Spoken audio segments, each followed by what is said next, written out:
Assalamualaikum warahmatullahi wabarakatuh.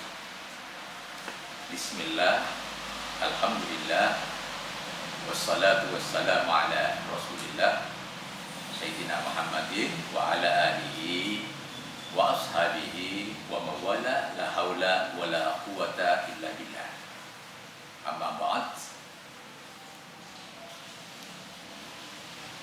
Pertama-tama mari kita memuji syukur kehadiran Allah Subhanahu wa taala yang telah mempertemukan kita pada pertemuan ini untuk meneruskan kaji kita dari kitab sebelumnya.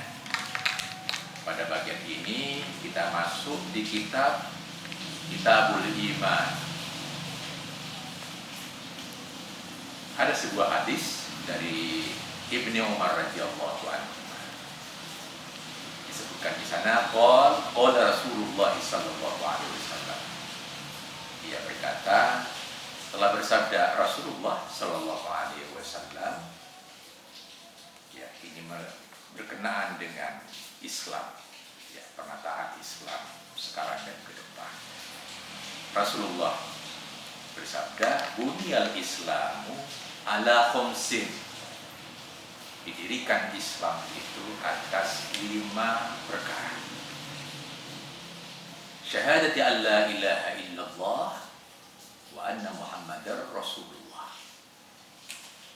wa iqamis shalah, wa ita'iz zakah, wal haji, wa shaumi Ramadan.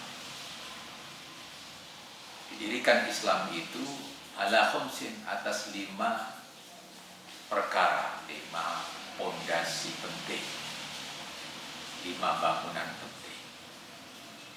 Apa yang pertama? Syahadati an la ilaha illallah wa anna Muhammadur Rasulullah. Bersaksi tidak ada Tuhan selain Allah, dan bersaksi juga bahwa Nabi Muhammad utusan Allah. Persaksian ini adalah bagian yang pertama dari Islam. Yang kedua, wa iqamis shalah, mendirikan sholat. Yang ketiga, wa ita'iz zakah, mengeluarkan zakat. Wal haji, melaksanakan ibadah haji. Wa shaumi Ramadan, dan menunaikan puasa Ramadan. 5 hal ini adalah penting bagi tegaknya, berdirinya, kokohnya, dibangunnya Islam. Dengan menyiapkan kita 5 bagian penting ini, melakukan 5 bagian penting ini, maka Islam sudah kita tegakkan, kita bangun dengan bagus. Yang tidak boleh dilupakan, persaksian kita harus nyata-nyata bahwa kita tidak boleh goyah, tidak boleh keliru dalam persaksian ini, karena ini penting, yaitu persaksian Tuhan yang kita sembah adalah Allah saja. Yang kedua, bersaksi bahwa Nabi yang kita persaksikan keberadaannya, yang kita perkokoh yakin kita terhadapnya adalah Nabi Muhammad sallallahu alaihi wasallam. Kenapa harus Allah kemudian Rasul Muhammad?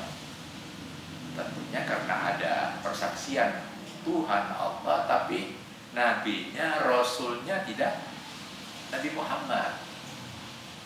Nah, ada yang seperti itu? Ada. Persaksian yang demikian bukan persaksian yang memperkukuh keislaman. Yang kedua, wa iqamis shalah, mendirikan sholat. Ingat, sholat itu bukan hanya dihafal dengan kata-kata Allahu Akbar, kemudian kabirau, kan? Hafal itu. Ya, bukan itu saja. Kemudian ketika rukuk, subhan rabbil azim wa bihamdi, bukan itu saja, tapi didirikan sholat. Didirikan maknanya sholat itu betul-betul kita lakukan dengan khusyuk. Ketika kita sholat itu fokus kepada Allah. Di situ pernyataan-pernyataan kita munculkan dengan bagus. khusyuk, ya, dengan tadarru' kepada Allah, dan sholatnya terkontrol dari awal sampai akhir dengan baik. Yang ketiga, mengeluarkan zakat. Harta yang ada itu ya, dalam keadaan sehari-hari seakan-akan sepenuhnya milik kita. Padahal pemilik mutlak harta benda itu adalah Allah. Karena pemiliknya adalah Allah, dan Allah menentukan sesuatu pada harta itu, bahwa dalam harta yang kita miliki itu di situ ada hakul lisaili wal mahrum. Ada hak bagi peminta-minta dan orang yang mahrum. Ya, orang yang mahrum itu dia seperti peminta-minta juga, tapi dia punya harga diri. Walaupun perutnya sakit, melilit perutnya, dia segan untuk meminta itu, dia punya harga diri. Dipasrahkan kondisi dirinya kepada Allah. Nah, itu memiliki juga bagian dari harta yang kita miliki dan kita bisa berzakat kepadanya. Nah, kemudian yang tidak boleh lupakan kalau secara urut ya adalah wasami Ramadan. Puasa di bulan Ramadan. Jadi puasanya itu bukan hanya puasa di awal kah atau di akhir kah dari Ramadan, tapi sebulan Ramadan.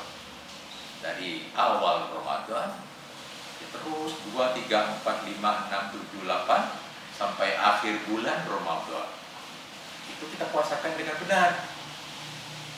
Tidak ada puasa kendang itu. Karena puasa kendang bukan puasa yang dikendaki di sini. Awalnya puasa, ya siang kedua, ketiga, keempat ya sering kalau ke kamar mandi langsung minum air. Nah, bukan begitu. Sampai akhir bulan kita puasa. Lalu yang tidak boleh tidak bagi seorang ya muslim mukmin yang mendirikan Islam dengan baik harus melakukan haji ke Baitullah. Bagi yang sudah istita'ah, ya, sehat badannya, sudah cukup ya, perongkosan untuk berangkat dan pulang, dan cukup juga bagi yang ditinggalkan, maka melakukan haji adalah wajib baginya. Yuk, bagaimana kalau orang fakir dan orang miskin? Nah, ada ungkapan yang kita kenalkan bahwa inna yaumal jum'ati sayyidul ayyam wa idul fuqara wa idul masakin. Nah, hari Jumat itu adalah hari yang tuannya hari-hari. Nah, di situ bagi orang yang fakir dan miskin disebutkan wahidul fuqara wahidul masakin. Hajinya orang yang fakir dan hari rayanya orang miskin. Nah, hal-hal seperti itu adalah penting pada bagian kali ini. Saya senang sekali karena Anda bersemangat untuk mengaji seperti ini. Dan kajian yang seperti ini bermanfaat untuk kita lanjutkan sesuai dengan permintaan Anda bersama. Bagaimana kita lanjutkan pada minggu yang akan datang?